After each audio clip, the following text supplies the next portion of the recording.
Hi, everybody, and welcome to Wednesday Workout in the Word. I am Pastor Dave with you always, and I am so thankful that you were able to join us today again.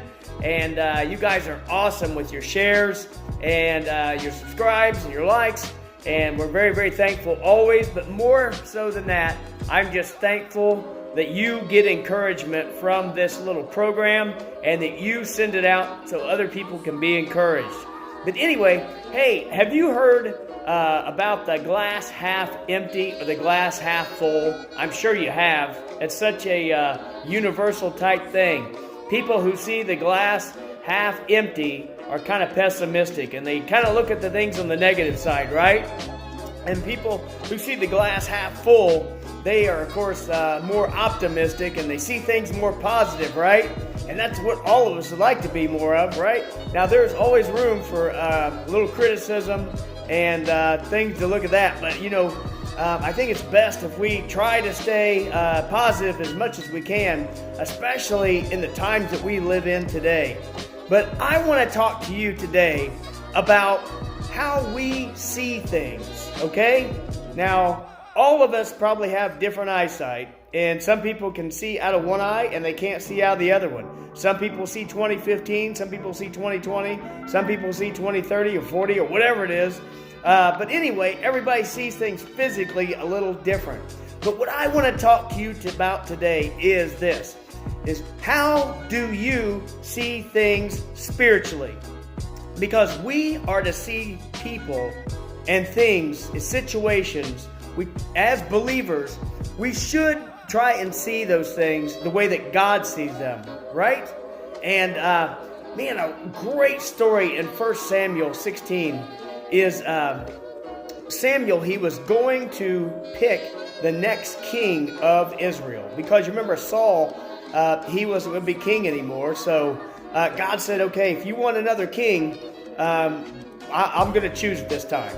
And so Samuel, he went to the house of Jesse, you remember? And he looked at all of Jesse's sons. And, and one of them was just really tall, good-looking guy and all this. And Samuel said, oh, surely this is the king. This is the guy right here. And God said, no, that's not him. You're looking at things wrong, Samuel. You're looking at things how you see them, not how I see them. So finally, you remember Samuel, he asked Jesse, he said, hey, do you have any more sons? And he said, yeah, I've got one. He's the youngest, kind of the smallest. He's out in the field. And really what he did was Jesse did something that a lot of us do. He just kind of overlooked his son David based on his physical appearance and based on how young he was. And he just kind of overlooked him, really. And he thought, well, surely these other sons of mine would be a better king. But, God sees things different. And, when Samuel asked Jesse, he said, do you have any other sons?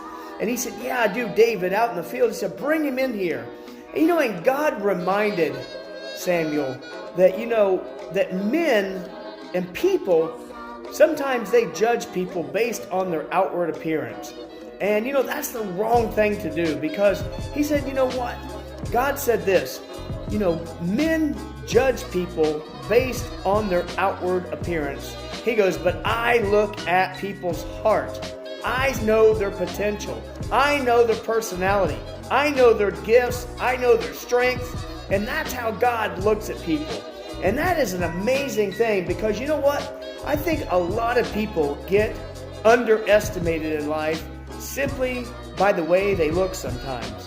When they have so many other talents and abilities, that we overlook because you don't get past how they look. And, God reminds us here that, when people overlook other people based on just what they see, they really, really miss out on someone that can be a true blessing, not just to their life, but to other people's lives. And, and that's what God was trying to tell Samuel that day. You are basing a king or a leader based on what you can just see. And he goes, I'm looking at the heart here. And you remember how David was. And, David had a great life. And said this about David, because we certainly know that David did become, the new king, because that's who God had picked out. And that God, David did so many great things for Israel, and he had such a heart for the Lord. And, he wrote a lot of the Psalms and all these things that he did. And, if Jesse would have never, ever brought up David, you wonder, how things would have turned out. But, God had a plan for David, just like he has a plan for you. But I want you to understand this. It's very easy for us to understand the plan that God has for us. But understand this, God has a plan for everybody. And that is including the people that we look at and we overlook sometimes.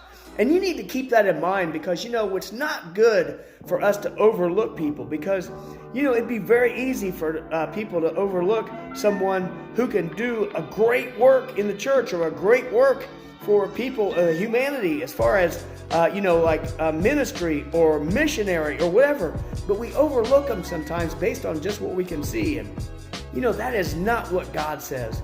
God told his people, we need to judge people not based on how they look, but we need to judge people based on their heart. And man, I tell you what, you would be surprised the people that you will meet and the people that will come into your life if you'll just give them a chance. And it is an amazing thing to see how people that normally get overlooked do amazing things for the kingdom of God. And you might even be one of those people, they say, wow, I've been overlooked many times. But hey, don't let people overlook you just based on outward appearance. Because, you think there's nothing fancy about me. I'm not a movie star. I'm not a model, whatever. You know what? If you have a heart for the Lord, you can do amazing things. All right? And that's what we need to keep in mind today. You can do amazing things for God because of the heart that he has put in you. All right? So, hey, let's see people the way that God sees people, okay? And you take care. I can't wait to see you next week. And you have a great week. We love you all. And have a happy Easter, okay? Take care. Bye-bye.